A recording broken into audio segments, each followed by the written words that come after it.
से सदा वत्सले मातृभूमि एक विषय ऑनरेबल इलाहाबाद हाई कोर्ट के पास आया और ऑनरेबल इलाहाबाद हाई कोर्ट के सामने इतना सेंसिटिव विषय था कि मुझे लगता है कि सोशल मीडिया प्लेटफॉर्म का इस्तेमाल करने वाला या सोशल मीडिया को यूज़ करने वाला, मैं कहता हूँ वो कोई कंटेंट नहीं डालता, मैं कहता हूँ कि वो कुछ पब्लिश नहीं करता, मैं कहता हूँ वो कुछ शेयर नहीं करता, केवल लाइक करता है। तो वो ट्विटर पर लाइक करता है, फेसबुक पर लाइक करता है, यूट्यूब पर लाइक करता है सपोज़। हालांकि मैं किसी से आह्वान नहीं करता हूं कभी कि आप हमारे चैनल को लाइक करिए या वीडियो को लाइक करिए या लेक्चर को लाइक करिए या भाषण को लाइक करिए, लेकिन लोग करते हैं और जिसको अच्छा लगता है वो करता ही है। हालांकि हम सब जानते हैं कि शेयर करने से बड़ी तेज़ी से कोई कोई भी लेक्चर तेज बढ़ता है, यूट्यूब की एनालिटिक्स उसको उठाती है कि भाई लोग शेयर करने वाले हैं, अपनी तरफ से शेयर कर रहे हैं मतलब कंटेंट बहुत अच्छा है।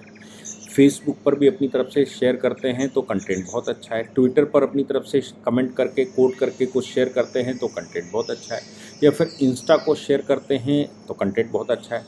दूसरा ये है कि कंटेंट को लोग पसंद कर रहे हैं, शेयर नहीं कर रहे, तो वो एक छोटी लोअर कैटेगरी आती है कि भाई वो बहुत शेयर नहीं कर रहे हैं, मतलब इतना अच्छा उनको नहीं लगा कि वो शेयर करते और चाहते कि वो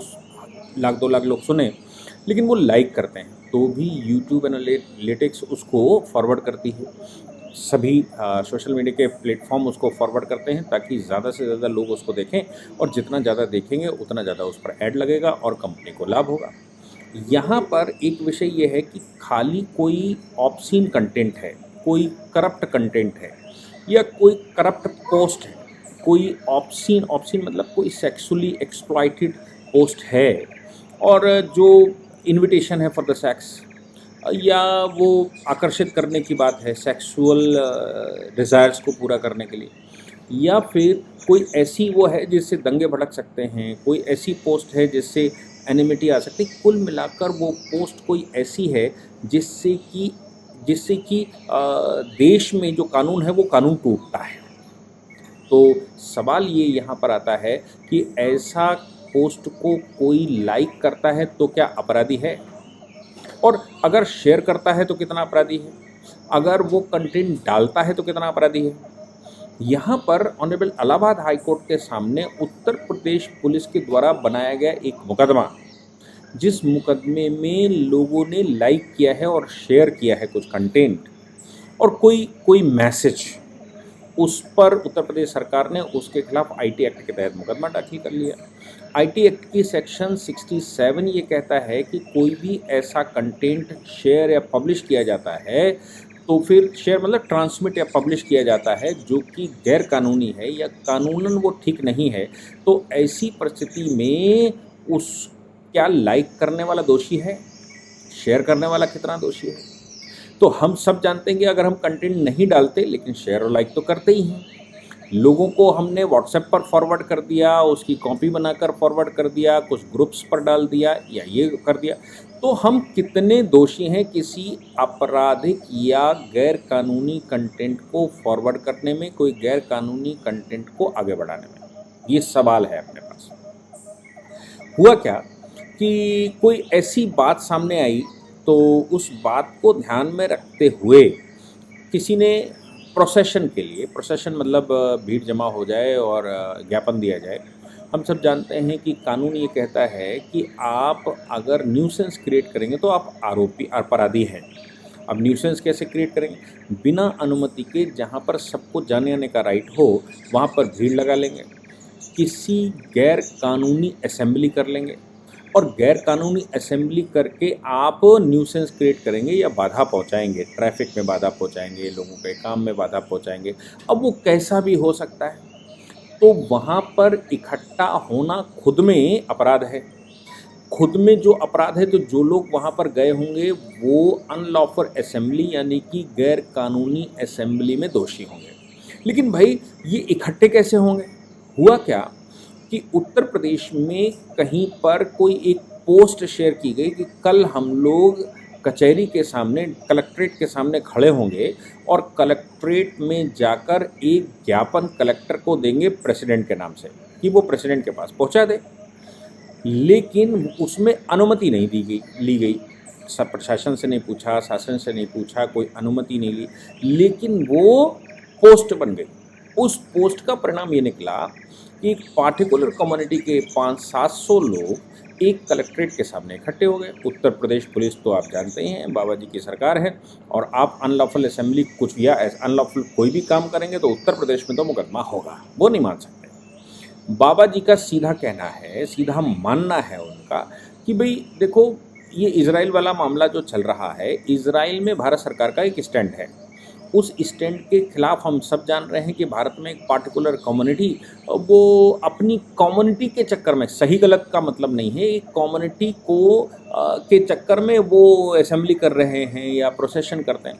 उत्तर प्रदेश में शुक्रवार के दिन, जो अभी शुक्रवार पिछले बार बीता है, उस दिन ये आह्वान भी हुए, देश में भी कई एक रैलियां निकली उत्तर प्रदेश में, लेकिन योगी आदित्यनाथ जी ने साफ कह के रखा था कि हमारे प्रदेश में कोई भी ऐसी असेंबली, कोई भी ऐसा प्रोसेशन, कोई भी ऐसा भड़काऊ काम नहीं होगा, कुछ भी कोई नहीं कर सकता, कोई ऐसी पोस्ट शेयर नहीं कर सकता, कोई ऐसा भड़काऊ बयान नहीं दे सकता जो कि भारत सरकार के ऑफिशियल स्टैंड के खिलाफ जाता हो। भारत सरकार का ऑफिशियल स्टेटमेंट क्या था? भारत सरकार का ऑफिशियल स्टेटमेंट था कि हम हमास को किसी भी तरह से, हमास के इस अटैक को, जो इजराइल में एक बड़ा उनका म्यूज़िकल फेस्टिवल चल रहा था, उस फेस्टिवल में 5000 मिसाइलों से आतंकवादियों ने हमला कर दिया, हज़ारों लोग तत्काल ख़त्म हो गए और हज़ारों लाखों लोग घायल हो गए, बहुत बड़ी तादाद में नुकसान हुआ। अब ये हमास के आतंकवादी हमले को भारत सरकार जस्टिफाई नहीं करती, ये हमारा ऑफिशियल स्टैंड था। भारत सरकार का ऑफिशियल स्टैंड है, वेस्टर्न सभी कंट्रियों का ऑफिशियल स्टैंड है, यहाँ तक कि अमेरिका, लैटिन अमेरिका का ऑफिशियल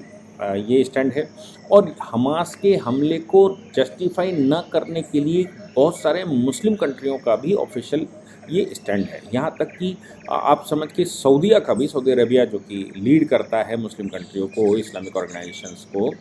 इस्लामिक कंट्रियों के ऑर्गेनाइजेशन को लीड करने वाले सऊदी अरेबिया का भी हमास को लेकर कोई समर्थन नहीं आया और उन्होंने कहा इसको जस्टिफाई नहीं किया जा सकता। भारत सरकार का भी स्टैंड था कि भी जस्टिफाई नहीं किया जा सकता, क्योंकि अगर कोई बात है यहूदियों और मुसलमानों में, या फ़िलिस्तीन के क्षेत्र में रहने वाले लोग और इजराइल में रहने वाले लोगों पे, तो उनके बीच में ऑफिशियल वार्ता यूएनओ के साथ हो रही है, यूएनओ की मध्यस्थता से हो रही है, वो उस पर बात करेंगे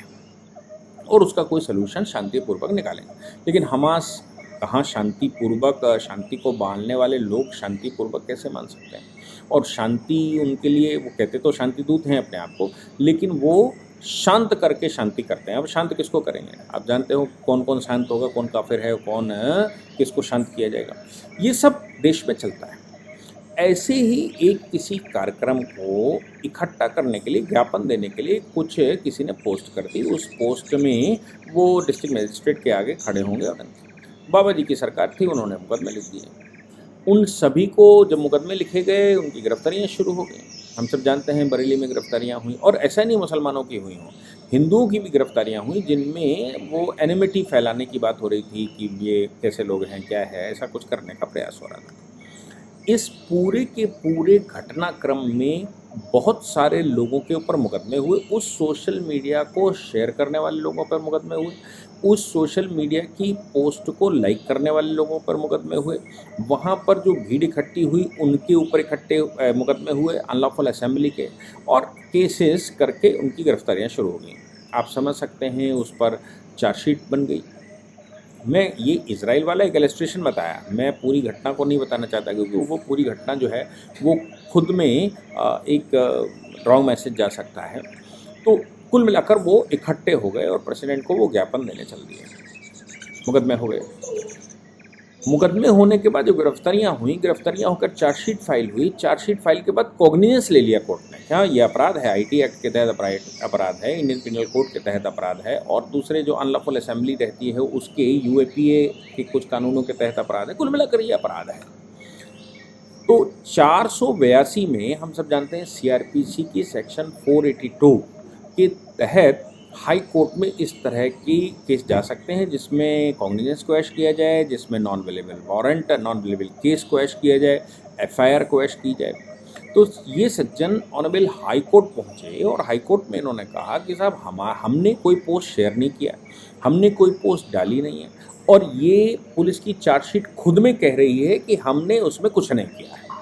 तो फिर साहब हम इसमें दोषी क्यों हैं? अनलॉफुल असेंबली के लिए हमने तो केवल लाइक किया है। तो लाइक करना क्या अपराध की कैटेगरी में आता है? एक पार्टिकुलर कम्युनिटी के लोग उसको लाइक कर रहे थे, खूब लाइक किया, बहुत सारे लोगों ने शेयर भी किया हुआ। ऑनरेबल इलाहाबाद हाई कोर्ट ने जब उसकी सुनवाई की 482 में, तो सुनवाई करते समय उन्होंने कहा कि ऐसा कोई कंटेंट जो कि सेक्सुअली इनवाइट करता हो, सेक्सुअल डिज़ायर को पूरा करने के लिए कोई स्टेटमेंट दिया गया हो या कोई ऐसा अनलॉफुल दिया गया हो, वो अपराध है, नो डाउट। आईटी एक्ट के सेक्शन 67 में अपराध है, इसमें कोई शक नहीं है। लेकिन खाली लाइक करना, जो सेक्शन 67 का कंटेंट है, वो ये कहता है कि भाई इसको शेयर, इसको ट्रांसमिट करना या पब्लिश करना, तो दो शब्द इस्तेमाल, उसमें लाइक शब्द इस्तेमाल नहीं किया गया। कोई कंटेंट पब्लिश करना या फिर कोई कंटेंट ट्रांसमिट करना, ट्रांसमिट मतलब शेयर करना। तो हमने ना तो शेयर किया है और ना ही हमने कंटेंट डाला है, हमने तो केवल लाइक किया है। हाई कोर्ट ने कहा कि सेक्शन 67 में लाइक करने मात्र से कहीं पर भी सेक्शन 67 का वायलेशन नहीं होता, इसलिए खाली पोस्ट को शेयर करना कहीं से भी अपराध नहीं है और लाइक करना कहीं से अपराध नहीं है और ये अपराध की कैटेगरी में नहीं आता। तो आप सोच लीजिए कि खाली अगर आप लाइक करते हैं, कोई कंटेंट ऐसा है जो कि कानून के खिलाफ जाता है, सेक्शन 153A के खिलाफ जाता है, सेक्शन 153 2B के खिलाफ जाता है, सेक्शन 194 के खिलाफ जाता है या फिर और कोई मामला आता है उनके खिलाफ जाता है, तो ऐसी परिस्थिति में लाइक करने वाला व्यक्ति कहीं से भी अपराधी नहीं होता है और ये अपराध की संज्ञा में नहीं आता है। कोई कमेंट किसी ने किया है, उस कमेंट को लाइक करना, कोई कमेंट किसी ने किया उसको डिसलाइक करना, तो लाइक करना और डिसलाइक करना, मुझे पसंद है नहीं पसंद है कि भाई ये ऐसा होना चाहिए नहीं होना चाहिए, ये पसंद नापसंद मात्र से अपराध नहीं हो जाता, उसके लिए कुछ एक्ट करना चाहिए। और वो एक्ट का मतलब है यहाँ पर शेयर करना, एक्ट का मतलब है कोई नई पब्लिकेशन करना, कोई नई चीज़ डालना। तो उन्होंने, सज्जन ने अपनी सोशल मीडिया पोस्ट पर उस पोस्ट को शेयर नहीं किया था जिसमें वो अनलॉफुल असेंबली की बात कही गई थी, इसलिए ये अपराधी नहीं है। मुझे लगा कि आपको मैं बता दूं, केस का साइटेशन भी नीचे दूंगा ताकि आप उसको पढ़ सकें, लेकिन उसको बहुत ज़्यादा मैं एक्सप्लेन नहीं करना चाहता। इतनी सी बात है कि हाई कोर्ट ने उस पर क्या वर्डिक्ट दिया। Thank you very much. जय हिंद, जय भारत, धन्यवाद।